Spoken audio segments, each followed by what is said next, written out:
পুত্ৰ দেখিতে হৰি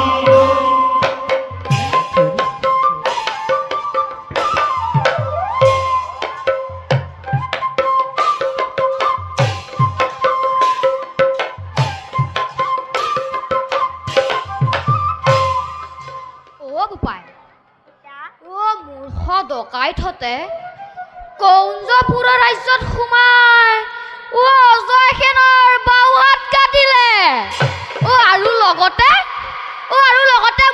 মন্ত্ৰী মুণ্ড ছেট কৰিলে। তথাপিতো সিহঁতৰ ভৈক্ষৱেই নাইনে। হেৰ মূৰ্খ অজয়, তোৰ ৰাজ্যত সোমাই ডকাইতে সকলো ধন লৈ গ'ল। তই সিহঁতক বিনাশ কৰিব নোৱাৰিলি। তোক লাগে মাত্ৰ পূজা পূজা পূজা। তই যদি ৰাজ্য পৰিচালনা কৰিব নোৱাৰ আনক ৰাজ্যভাৰ অৰ্পণ কৰ, নহ'লে মোকেই দে।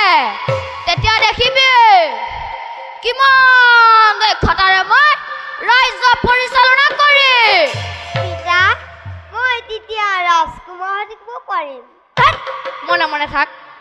মই যিদিনা বৰপূজাৰীৰ লগত শৰাণলৈ গৈছিলোঁ সিদিনা বৰপূজাৰীক দিয়া দক্ষিণাৰ অংশ মোক একো নিদিলে। সেইদিনা বৰপূজাৰীক কাটি টুকুৰা টুকুৰ কৰিলোঁ বাপেকে। ৰজাই কোনে কাটিলে উলিয়াবকে নোৱাৰিলে। এয়া বিচাৰত দস্যুৱে কাটিলে বুলিয়ে কৈ দিলে।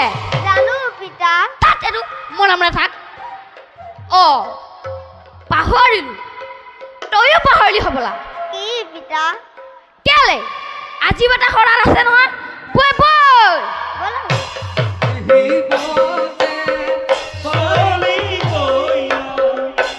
এহি মতে চলি গইলা